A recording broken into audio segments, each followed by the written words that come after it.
कहा कि आज ये संकल्प, ये विषय मैंने विधानसभा में उठाया है। और आप देख रहे हैं कि विधानसभा में हम कई मुद्दों पे बात करते हैं, आरोप प्रत्यारोप की बात होती है, वॉकआउट होते हैं, लेकिन एक गंभीर विषय जो हमारे प्रदेश के सामने है उस पर हमें चर्चा करने की ज़रूरत है। वो है बढ़ता हुआ नशा। और आपने पिछले दिनों देखा होगा कि एक प्रतिष्ठित शिक्षा संस्थान NIT, वहाँ एक हॉस्टल का छात्र ओवरडोज के कारण उसकी मृत्यु हो जाती है। मैं स्वयं वहाँ गया और मैंने देखा कि कितनी लचर व्यवस्था है। जो वार्डन है वो कभी हॉस्टलों में नहीं जाते, उन्हें मालूम नहीं कि हॉस्टल में क्या चल रहा है। कमोबेश ये स्थिति सभी शिक्षा संस्थानों में। ये तो एक मौत रिपोर्ट हुई है, कई ऐसी मौतें हैं जो रिपोर्ट नहीं हो पा रही है। 25 साल 20 साल के नौजवान अचानक उनकी मृत्यु हो रही है और परिवार के लोग भी नहीं बता पा रहे कि उनकी मृत्यु क्यों हो रही है। वो इसलिए क्योंकि कहीं ना कहीं नशे का ओवरडोज है।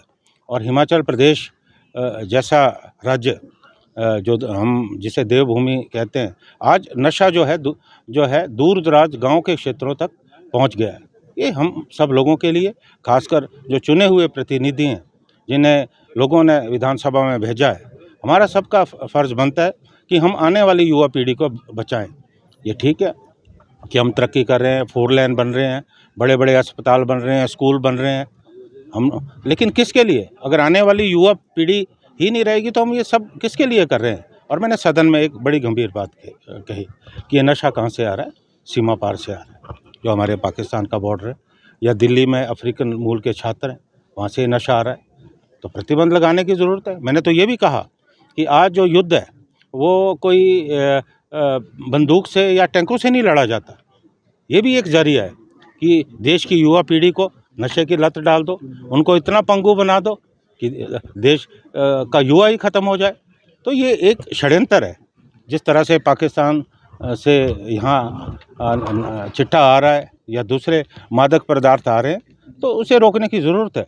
और कहा जाता है कि दिल्ली में अफ्रीकन मूल के छात्र हैं, वो सप्लाई करते हैं।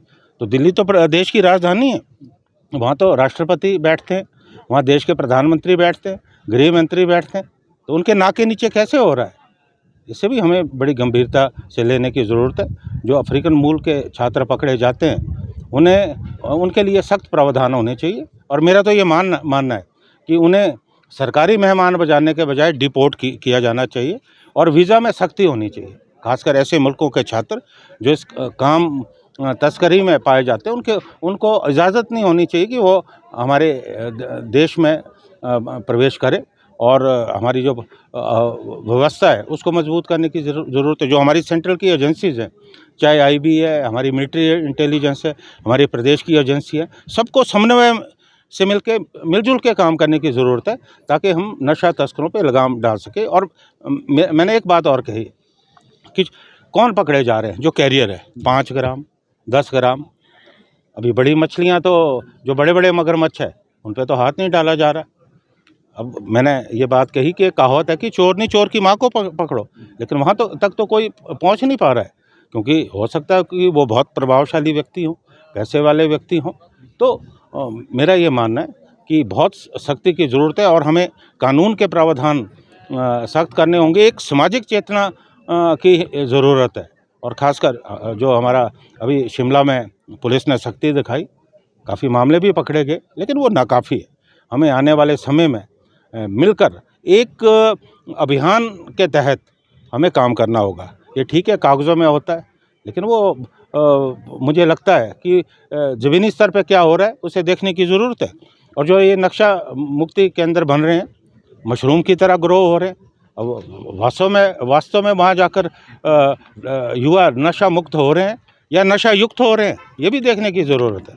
तो यही बात हमने उठाई है चर्चा से। आपने आवाज़ मैंने ऑन रिकॉर्ड ये बात कही है और आज इस पे चर्चा चल रही है और अभी जो सरकार की तरफ से इस पे जवाब आएगा।